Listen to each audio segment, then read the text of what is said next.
The EcoFlow Delta 3 Max Plus is one of the most capable do-it-all high-capacity portable power stations I've tested to date. It has four 3000 watt AC outlets, flexible 1000 watt solar input, a 2048 watt-hour LFP battery with excellent real-world efficiency, proper desktop-grade UPS functionality, and one of the most complete smartphone apps I've used on a power station. I've been testing it extensively around the house, in my workshop and in my office, performing a wide range of real-world tests including charging options and speeds, AC and DC efficiency, idle consumption, USB performance, UPS behaviour, expansion battery support, and how it behaves with demanding loads.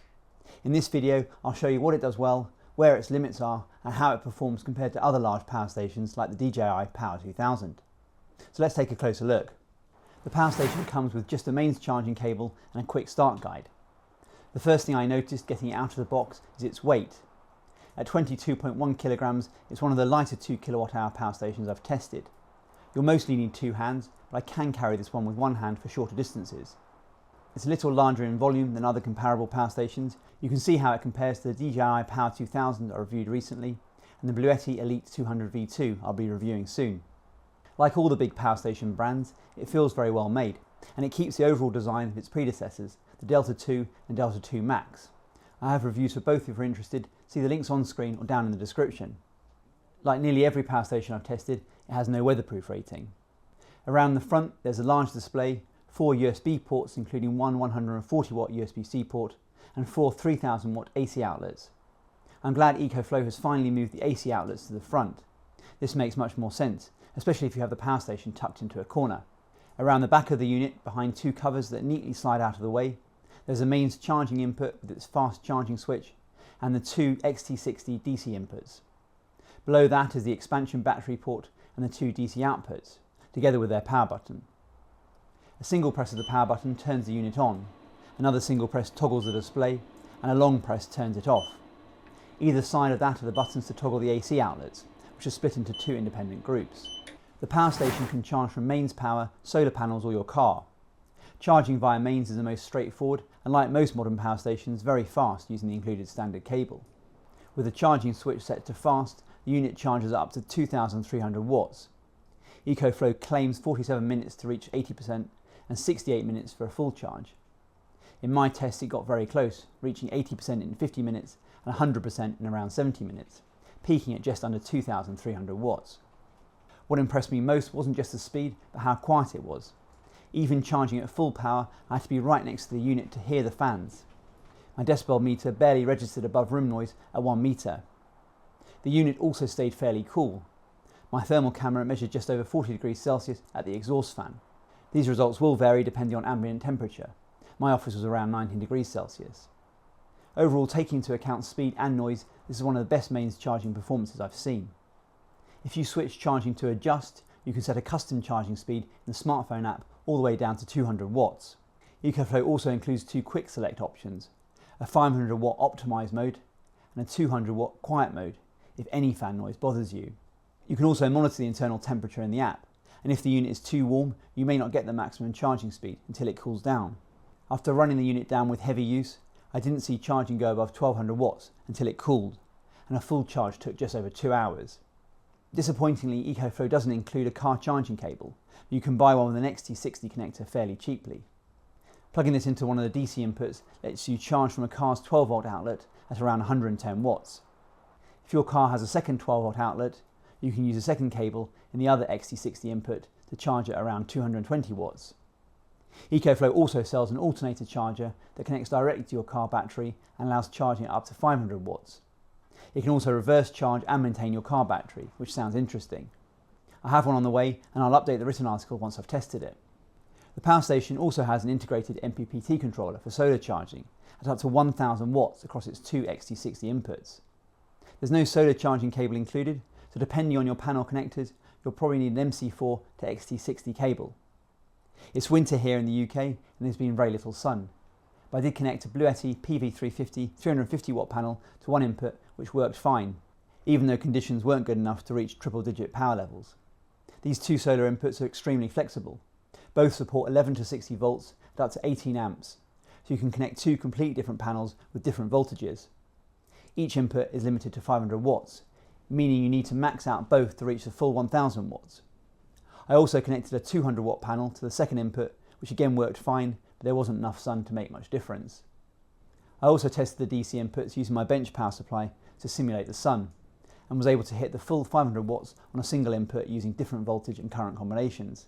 One important thing to note is if you do use a standard XT60 connector, the power station assumes you're charging from a car outlet and limits current to 8 amps. To get the full 18 amps, you need an XT60i connector with its ID pin shorted to ground. This flexibility means you can use pretty much any solar panel setup, including parallel configurations, and with lower voltage panels, potentially even series setups, as long as you stay within the 60 volt limit. The Delta 3 Max Plus has 4 3000 watt pure sine wave AC outlets. That's the maximum you can draw from a standard UK 230 volt 13 amp wall socket. Of the power stations I've tested, only the DJI Power 2000 matches this. By default, EcoFlow enables X-Boost, which allows purely resistive loads like heaters or hairdryers to run up to 3900 watts by reducing the output voltage. I'd recommend turning this off unless you specifically need it, as it's not suitable for all devices. In real world use, there's very little this power station can't run. It boils this kettle at around 2600 watts, and even when I ramped up a heater for a roughly 3600 watt total output, it still ran for around a minute before shutting down. More typically, it means you can run multiple high power devices at the same time. For example, here I've got a toaster plugged in and I can still make an espresso. One genuinely unique feature is how EcoFlow splits the AC outlets into two independent groups, AC1 and AC2. This enables what EcoFlow calls output protection. By default, AC2 is protected. If AC1 overloads, instead of shutting down the entire inverter, only AC1 switches off while AC2 continues to run. As you can see here, when I overload AC1 it shuts down, but the kettle plugged into AC2 keeps running. In practice, this means you can plug critical devices like a fridge or CPAP machine into the protected channel. With larger power stations like this, I'm especially interested in how they handle tools, machinery and appliances with a high startup draw, typically with induction motors. My bandsaw pulls just over 26 amps at startup, or a bit over 6000 watts, and it started without any issue. My table saw draws nearly 32 amps, over 7000 watts, which is too much and overloaded the unit. It also couldn't start my planer thicknesser, which pulls around 40 amps, or roughly 9000 watts at startup. That said, it ran my large compressor, vacuum cleaner and a bigger dust extractor without problems, as well as my 2100 watt Karcher K5 pressure washer, which pulls over 6000 watts when it kicks in. That's genuinely useful for cleaning bikes at a trail centre before loading them back into the van. In my office, it could also run my air conditioning unit, which again pulls over 6000 watts when the compressor starts. Overall performance is excellent, though I'd still like to see future generations handle even higher startup loads. AC inverters can consume a surprising amount of power even with no load attached. By default, the EcoFlow turns off AC1 and AC2 after 2 hours of inactivity. I disabled this by setting both to never in the auto timeout settings and left the unit overnight for 12 hours with no load connected. After 12 hours, the battery had dropped from 100% to 87%, meaning the inverter was drawing around 22 watts with no load. That's slightly better than the Delta 2 Max, which measured around 26 watts, and very close to the DJI Power 2000, which remains the best I've tested at around 21 watts. To measure usable capacity, I used an energy monitoring plug and ran a constant 2 kilowatt resistive load using an electric heater. The power station ran for just over 57 minutes and delivered 1898 watt hours from its 2048 watt hour battery. That's an impressive 93% efficiency, which is excellent for a unit of this size.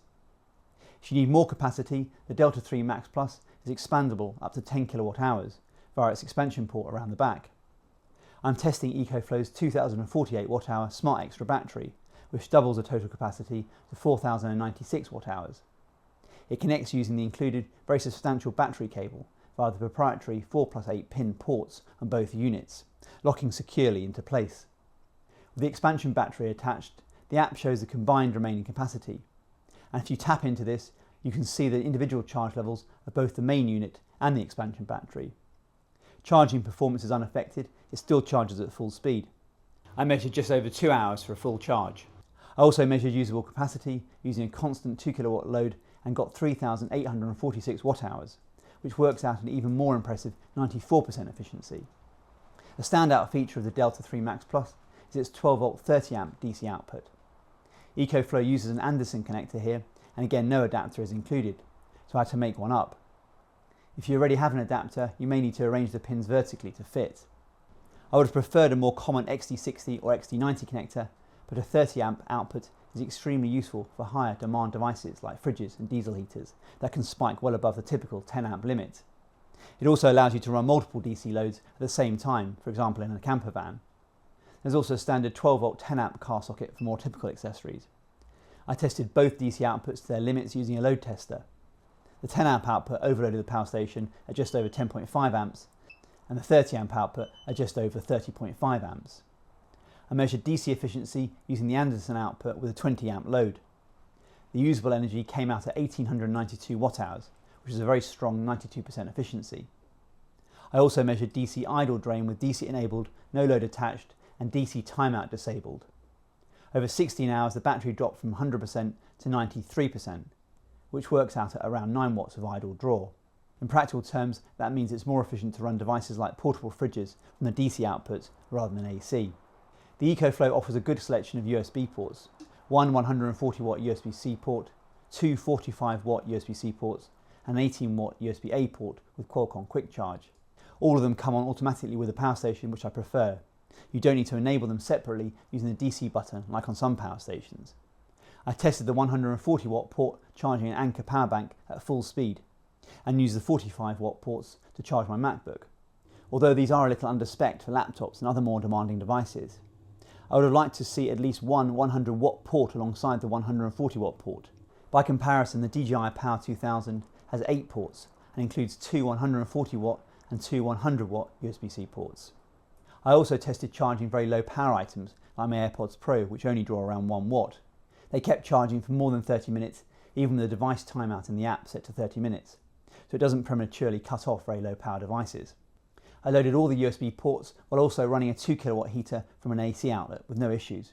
All ports support pass-through charging, so you can charge the power station and power devices at the same time. Like most power stations, the EcoFlow includes a UPS or uninterruptible power supply mode. When the unit is plugged into mains power, connected devices run directly off mains rather than the battery. In the event of a power cut, the switch over to battery happens almost instantly. On this model, EcoFlow has improved the transfer time to under 10 milliseconds. I tested this with my desktop PC running an intensive graphics benchmark, and it handled the transition flawlessly. I also measured the transfer time using an oscilloscope and recorded a very clean handover at 8.4 milliseconds.